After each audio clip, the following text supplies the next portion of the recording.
Welcome to the Interlocutor podcast. I'm Tyrell Cameron Escalation. My guest today is Brian VanDeMark. Brian grew up in Texas and today teaches history at the U.S. Naval Academy, Annapolis. He's the co-author of Robert McNamara's Vietnam memoir, In Retrospect. Today he joins me for a discussion about his latest book called Kent State, An American Tragedy.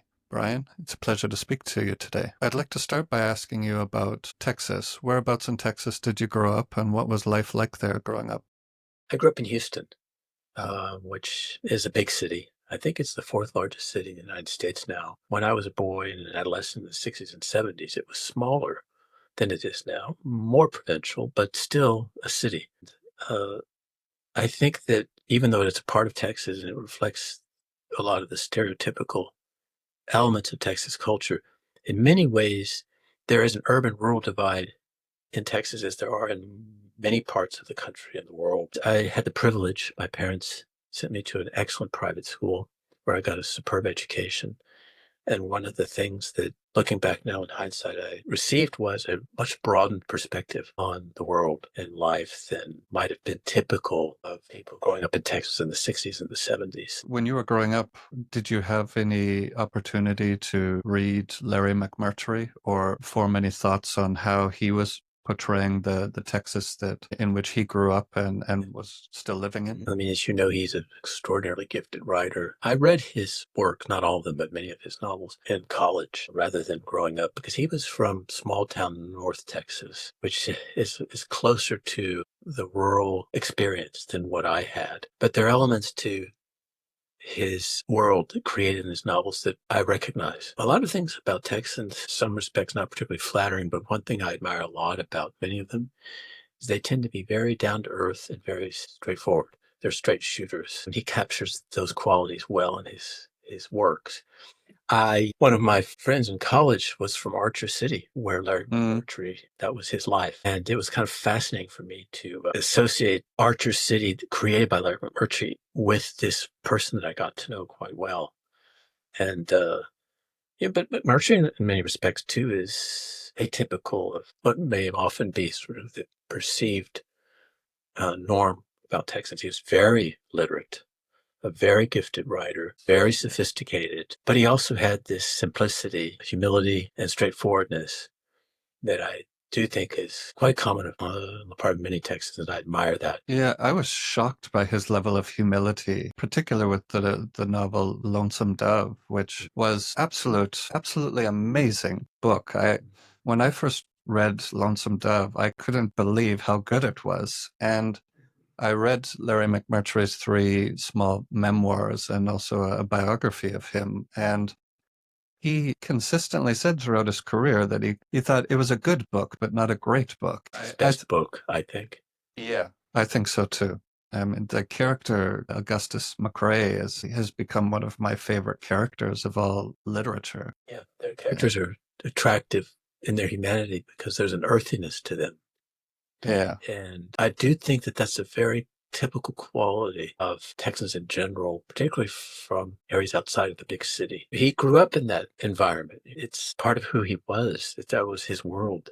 That's what shaped him. And I think he captured and conveyed that very effectively, particularly in that novel. It's a beautiful novel. It's really one of the great American novels of the late 20th century. When did you first discover or realize that you were interested in history and also that you wanted to make a career out of it? Very early on.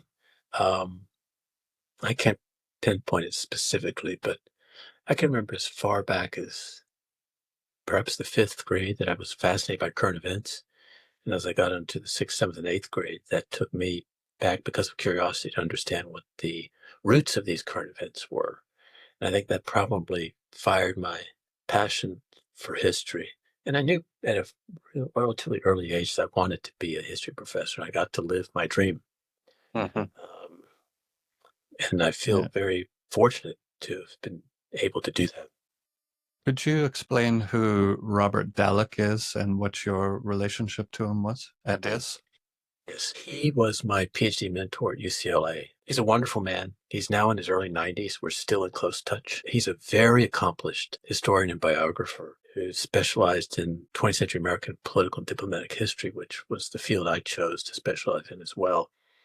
a superb teacher at both the undergraduate level and the graduate level. He's a rare blend of superb scholarship, superb teaching, and he's a superb human being. Very often, highly accomplished academics suffer from the disease of self-importance, and he doesn't. And I've always felt very fortunate that I was able to study under him, work with him, get to know him, and develop a friendship with him. Again, this is now 42 years and counting. Um, Hmm. and that's one of the wonderful things about teaching is that you can build very close relationship with students, build lifetime connections far beyond the period where you're formally a student or an instructor. And I've been able to do that in my own work as a teacher. And it's wonderful. You don't go into teaching to become a millionaire. That's not the point. Your rewards are real, they're meaningful, and they're not in that realm of financial uh, excellence. But I made that choice a long, long time ago. I wanted to be able to say I look back at the end of my life and I've done something meaningful with my life other than just piling up a lot of money. Yeah, I think a lot of people are drawn to teaching and working in the university environment for those reasons. It's wonderful to be able to indulge your curiosity about Yeah. the world, about cultures and civilizations, about human nature, and to share those with students. I've had a good life in that regard. I feel very fortunate. You said that you spent time teaching in China. Was it Nanjing? What was Yes, that experience like I there? was there during the 1999 to 2000 academic year.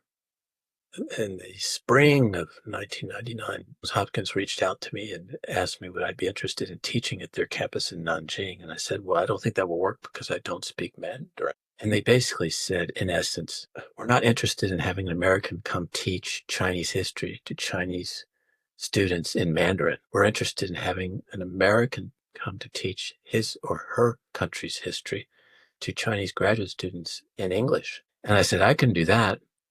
And I think too, for me, I've been on the faculty at the Naval Academy in Annapolis for about 10 years, and I wanted an experience which was about as different from that as one could possibly imagine.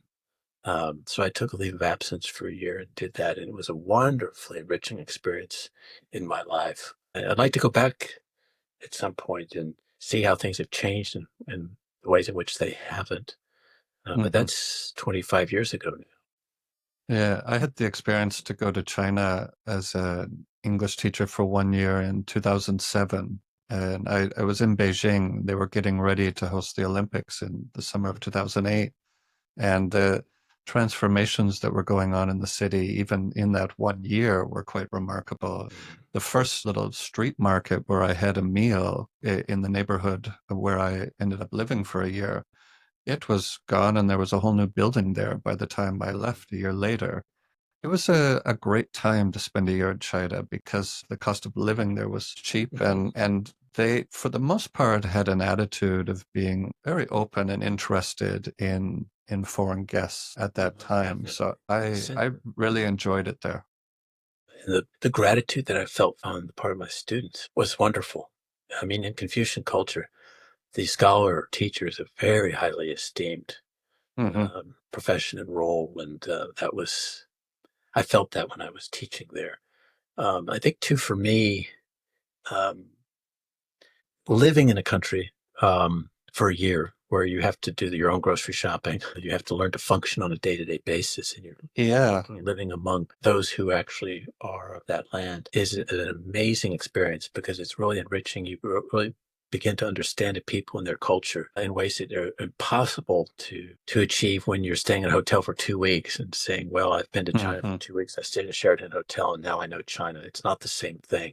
I've traveled throughout much of the world. I love to travel. And the overwhelming impression that I tend to have every time I have the opportunity and privilege to visit another country, another culture, there are a couple of things. The sheer diversity of human cultures is staggeringly beautiful. And yet, at a basic level, people are people. Yeah. And it's just sort of wonderful that those two things coexist. The rich differences in cultures, and yet the common humanity that lie beneath all of them. Yeah. Yeah, it's really the best experience and lesson one can learn from traveling to different places and experiencing different cultures is seeing people who are different, but realizing that deep down at a fundamental nature level, they're the same. And there are so many more commonalities than there are differences. I agree. And I do think that the world would be a better, more peaceful and happier place if more people could travel more broadly. Yeah. I'm very interested to ask you about your experience working with Robert McNamara. Robert McNamara wrote a memoir in the mid 1990s called In Retrospect, and you were a co-author. How did that experience come about, and what was the experience like? Well, he became sort of the symbol of the Vietnam War Yeah. for the generation of Americans who experienced that ordeal, and for the Southeast Asians who also endured a lot of suffering and tragedy. Um, I was too young to um, have been vulnerable to conscription or having to make choices about my life related to the war, but I had neighborhood friends who had older brothers who did. And I guess what I'm trying to convey to you is even though I was younger than the baby boomers who came of age during the Vietnam War, I got it. I got the emotional atmosphere, the controversy, the polarization, um, all of it. And McNamara became a symbol for a lot of Americans on both the left and the right with all that went wrong for vastly different reasons, depending on your politics. But um, he became what I was called a negative icon. And once he left the Pentagon for more than 20 years, more than 25 years, um, he was really the Greta Garbo of the best and the brightest. Those who were commonly held as being most responsible for the tragedy and debacle of the Vietnam War, and yet he never spoke about it. And I was intrigued by his importance and his silence, and embarked on a biography of him. And I reached out to him and explained what I was seeking to do. And once he understood that I was being serious about all of this, he was willing to talk to me, but he said, "I'll discuss anything with you except the Vietnam War." That's the big piece that he had been unwilling to address publicly and on the record. And I think over time, I interviewed him for about a year and a half. I think he got more comfortable with me and vice versa.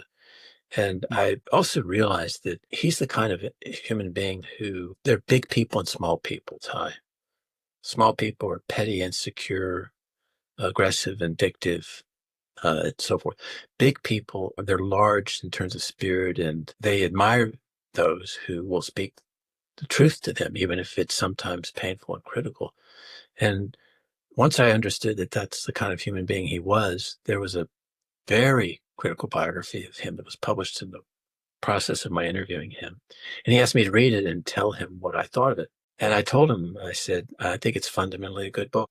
And I told him, I said, if you're willing to tell your story about the Vietnam War based on the record and not just wishful recollection, I will help you do that because helping you do that is far more important and enduring than a very good biography that I might write of you.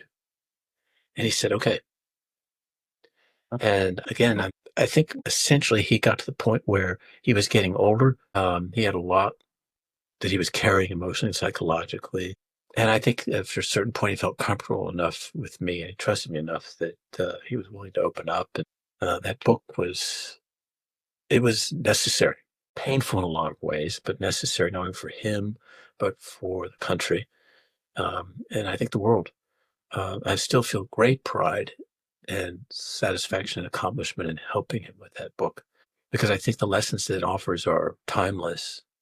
And I know for a fact that long after I'm gone, historians writing about the Vietnam War, that will be one of the key primary sources that will be consulted for the rest of time on that topic and to help him tell that story in an accurate, thoughtful way uh, leaves me with a lot of a feeling of great accomplishment. One of the things you mentioned in the book Kent State, An American Tragedy, is that the Vietnam War Memorial is what I think you said it was the most popular or most visited? Monument in Washington, D.C.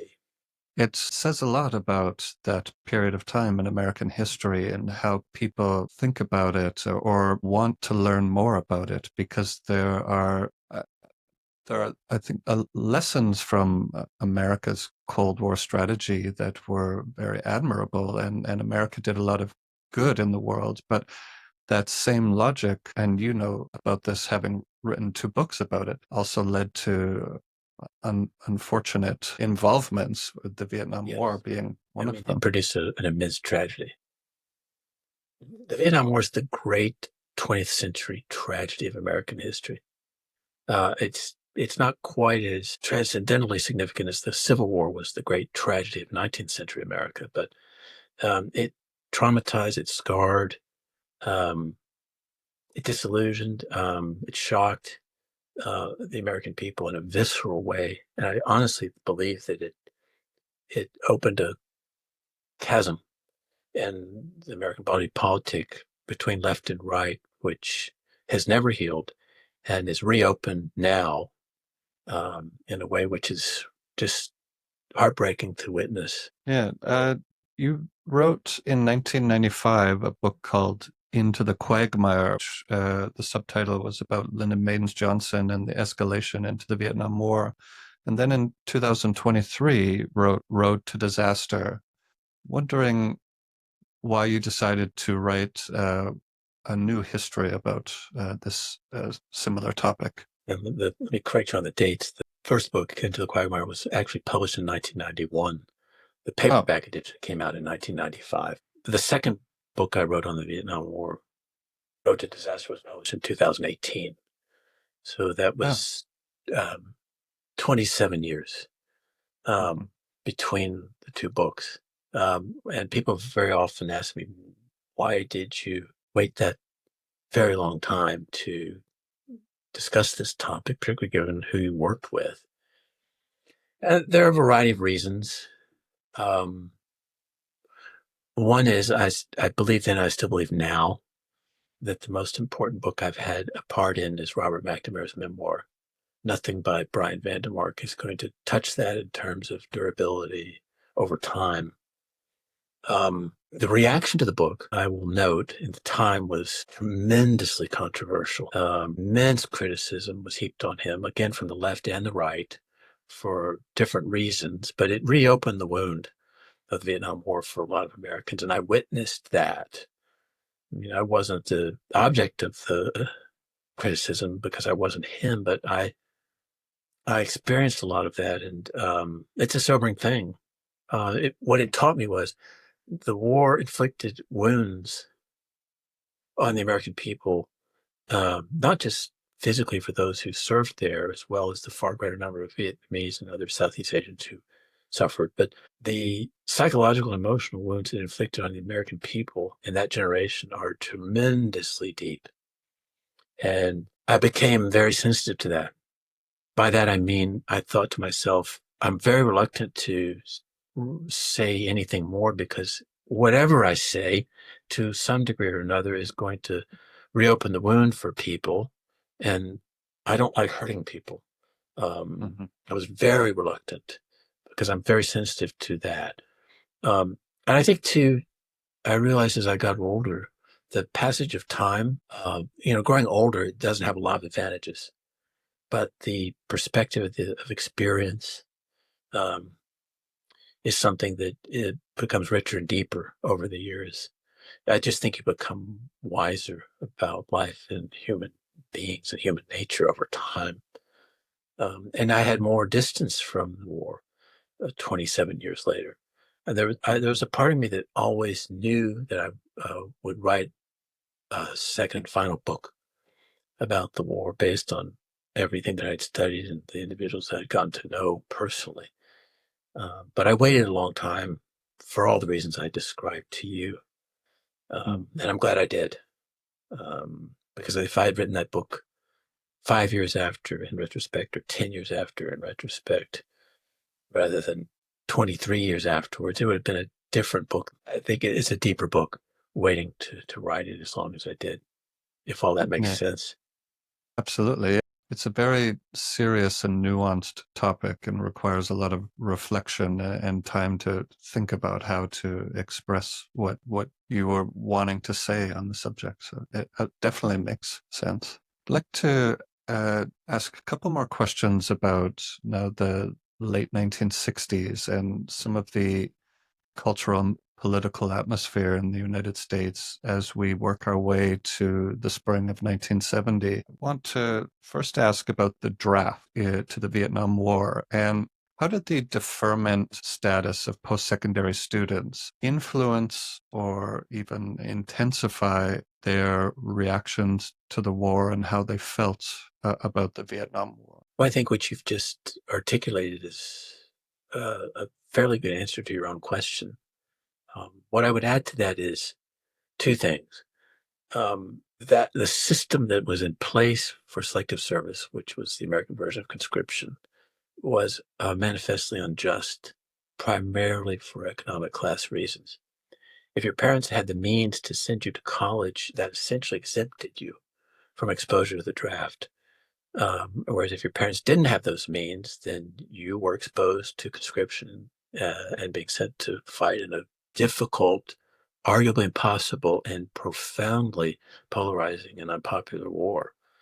Um, I think that the college students who enjoyed the deferment, now remember that that manifest injustice was removed in 1969.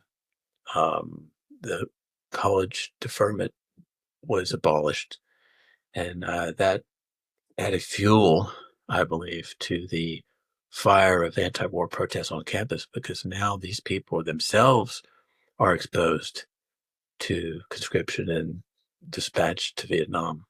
Prior to 1969, it's difficult, if not possible, for me to quantify this.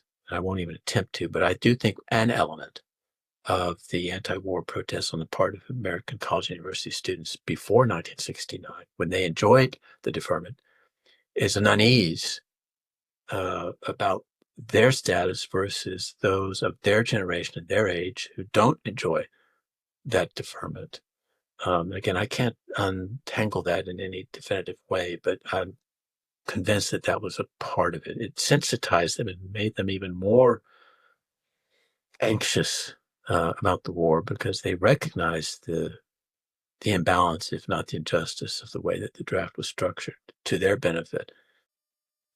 To ask now about Kent State University and prior to 1970, a little about that region of America.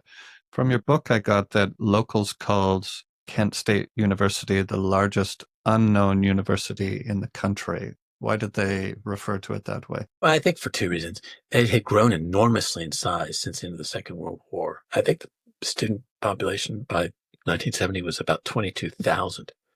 And that had increased from probably 4,000 or 5,000 at the end of the Second World War. But again, this is because the baby boom bulge of college-age Americans were flooding campuses by the 60s. And Kent State ballooned in size very rapidly, in part because of that larger process. Combined with that is the fact that the state legislature that funds the school, the Ohio State Legislature, mandated that admission standards would be kept modest in the sense that if you graduated from a Ohio public high school, that entitled you to enroll at Kent State. So it didn't have selective admission standards that would reduce the size of the student population. But I understand that too. I mean, the Ohio taxpayer wants Ohio youngsters to get an education at schools like Kent State, and that's what it did. It was an ordinary, normal, typical American university in a lot of ways. It was by no means a hotbed of radicalism the way that Columbia University, University of Wisconsin, or University of California, Berkeley were in the Mhm. 60s and early 70s. Yeah. April 30th, this is now 1970, President Nixon announced the Cambodian invasion. The reaction to this was strong from students on campus, including Kent State. How did the students there react to this news, and how was that typical or atypical of what we saw across wider America? It was very typical. Campuses exploded as a result of this. A lot of it has to do with the fact that Richard Nixon had sought election as president of the United States in 1968 on the promise that he had a secret plan to end the war. He had no such plan. But of course, the American people wanted to hear that desperately. I don't think that he was any more enthusiastic or optimistic about prevailing in that conflict than his predecessor, Lyndon Johnson, had been, or even John F. Kennedy or Dwight Eisenhower or Harry Truman. I think he wanted to get the United States out in his mind in ways that minimized the damage and created some degree of an honorable exit, which in circumstances like that is challenging to say the least. But the point is, he agreed to send American military forces across the border from South Vietnam into Cambodia at the request of the military in order to attack the sanctuaries that the communists used in Cambodia to launch attacks into South Vietnam. The larger goal of that was to stabilize and accelerate the American military withdrawal. The problem with that was it appeared to be a re-escalation and deepening of a war that he had gotten elected on the promise of getting out of. And again, remember, by the spring of 1970, all college students who are male are exposed to the draft. And the fear on their part is that, my goodness, not only is the war not being minimized, it's being re-escalated. And that means that my risk and exposure to the draft is probably going up as well. So I think across the board, most American college university campuses just exploded. I think you captured the sentiment of some of the protesters by quoting one who said, 6 years of peaceful protests got us nowhere. They'll listen only when they see the flames, and tonight they're going to see them. Or another thing that was said was, we have to take things to the next level. So these protesters were fervently against the war, and they felt that they had to do whatever was necessary to try and stop this war. And that led to them doing things in both the town and on campus that crossed the line into, it wasn't just disturbing the peace, it was vandalism, destruction of property, and things like this. Starting with May 1st, what were some of the things that occurred in the town leading up to May the 4th? There had been protests on campus on Friday, May 1st, in relationship to Nixon's decision to send American military forces into Cambodia. That night, there were disturbances downtown that probably had as much to do with overconsumption of alcohol as politics. But the following night, which was Saturday, the 2nd of May, these cohort of anti-war activists on campus, and I can't quantify the exact number, but they were passionately opposed to the war, full of rage and frustration.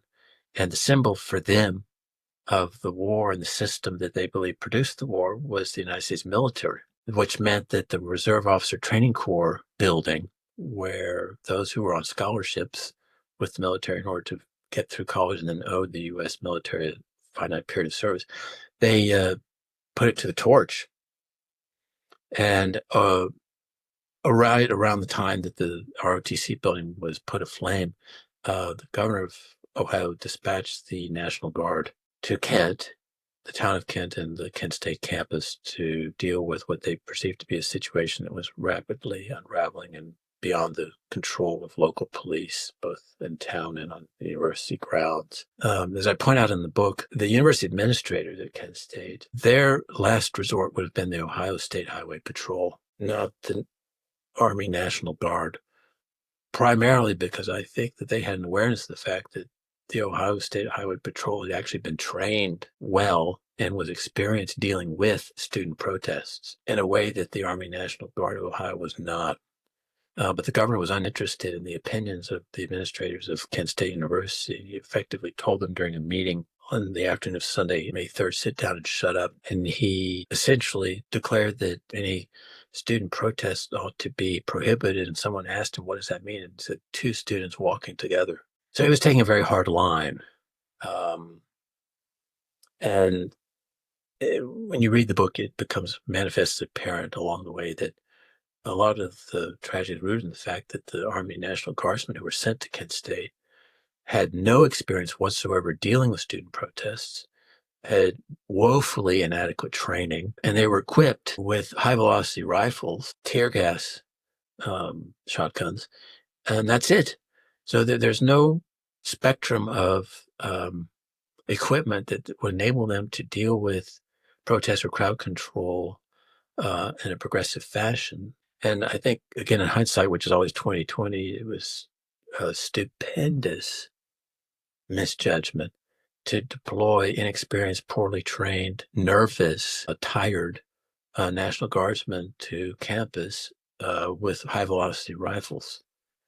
And their commander was, I'll be quite blunt with you, was stupid enough to tell them to load those high-velocity rifles with live ammunition on the morning of May 4th, and then failed to notify the crowd of protesters that that had been done, which was his statutory responsibility. This was General Canterbury, who made that decision. Yes. One of the things that I really enjoyed about the book was how, number one, it evoked a sense of just how powerful and deadly the M1 rifle is. There was one thing you mentioned was one of the bullets had gone through a tree and left a tunnel right through the tree. Yes. And I also thought she did a great job, to the best of our ability, putting ourselves in the shoes of these inexperienced National Guardsmen who were wearing, when they were standing in formation in a line, were wearing gas masks. A lot of them normally wore glasses and couldn't wear their glasses in this gas mask that was fogging up. It was a noisy atmosphere as the students and National Guardsmen were getting closer to one another. And a lot of this tragedy came from bad decisions of leadership, but also confusion and fear or nervousness and an inability to clearly process all that was going on around them, which included Matt McManus was the leader, who issued a command as things were reaching a climax to fire in the air. And one of the things that we think now is that some of these guardsmen might have heard the term fire, but not in the air. Is that correct?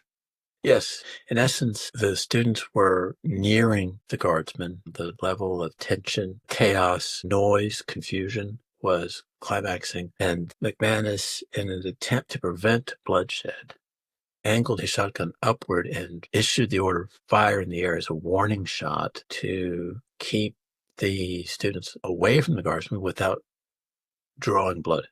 And he had never confessed to that full truth until I interviewed him. He had told investigators and under oath that he had issued that order after the firing began. The reality was it's what triggered the firing. And I think what is just crushingly poignant and painful to realize is that in the noise and confusion, wearing gas masks, there's a bell clanging, people are shouting, screaming, calling names at the guardsmen. The guardsmen near him, or at least some or one of them, either heard or reacted to only the first word. And none of them had been trained in regard to warning shots. In fact, warning shots were prohibited as part of the National Guard regulations. So you can see how in that environment, it's almost like a perfect storm of factors that came together to produce an utter human tragedy. Yeah. That's one of the things I took away from reading this book, and all the extensive and nuanced care you took with telling both sides as much as you possibly could was that this was a human tragedy, and just assigning blame in any one place has left America quite divided on this issue, depending on their politics. And but I like that takeaway from this book, that studying this issue is incredibly important to see how this event occurred to the best that we possibly can from leadership, or the risk in engaging in that level of agitating social protest. But also, this was a human error and human tragedy, and that's what makes it still very compelling 55 years later. It makes it painful. Yeah. I mean, it's the humanity of all of that that is the most powerful. And I think that people, once it sinks in, the effect is quite strong.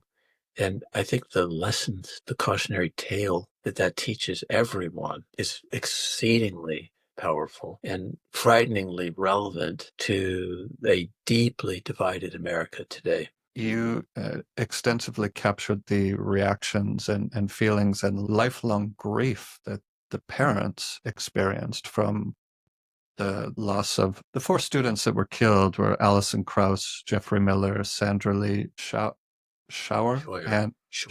and William Schroeder. And you captured very well, I thought. When I was reading it, this is what evoked the most, I think, emotion from me, was reading about their reaction to the death of their children.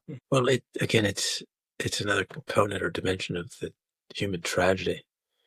As a parent, I can say that I can think of no wound deeper and more painful and lasting than that. It's just unimaginable to me. And it's a very powerful reminder that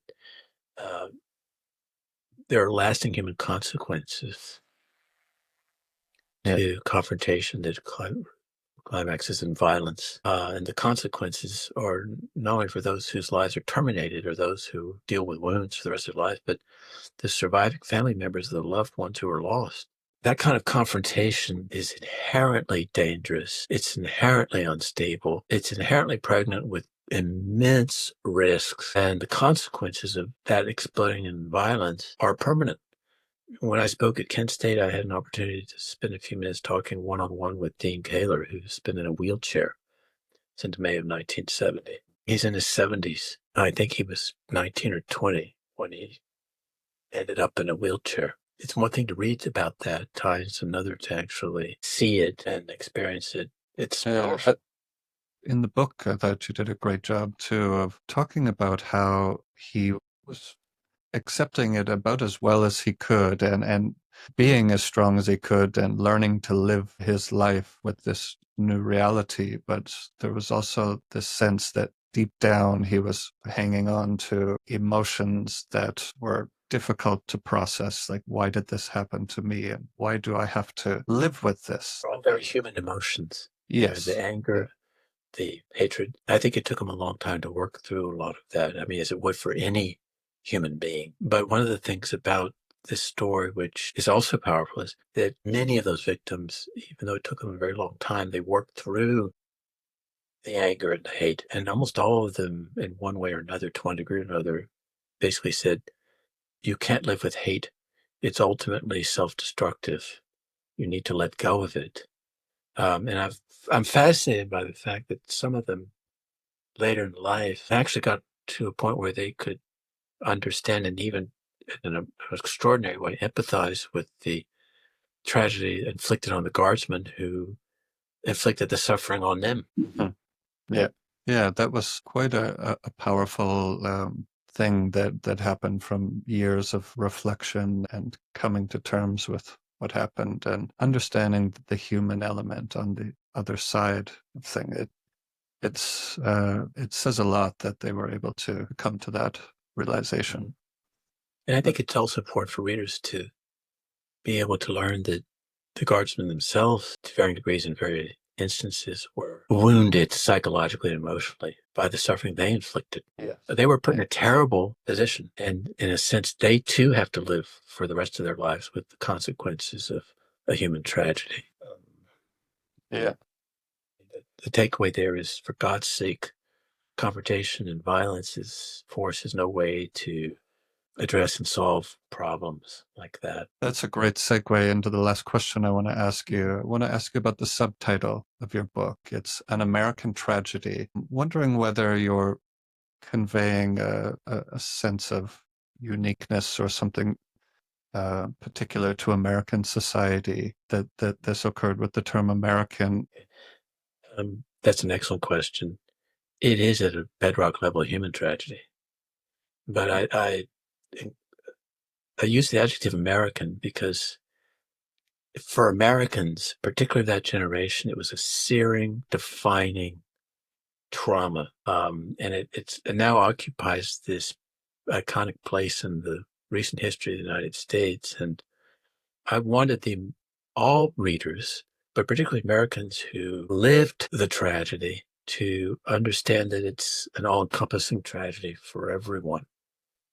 And implicitly, what I'm trying to say is that the American generation then, it was so profoundly divided, like the American society today, which is profoundly divided. There's a shared humanity then and now, and that's often lost or ignored or deliberately suppressed by people today who villainize, demonize, and dehumanize those who don't share their politics. It's dangerous. It's combustible. And I think if people read the story of Kent State, it will hopefully give them pause and reflect on what everyone shares in common beneath their stupendous political differences, and the lasting human consequences of violence in order to address a political dispute. That's my lesson too, I guess, that I would offer you. Yeah, I think that's well said, and it's a lesson that makes this tragic event in your book, Kent State, An American Tragedy, well worth reading and studying. I want to thank you for taking the time to read the book, but also to ask very thoughtful questions, and it means a lot to me as well. So thank you. It was my pleasure. Thank you for taking so much time to join me here today and answer them. It was great talking to you.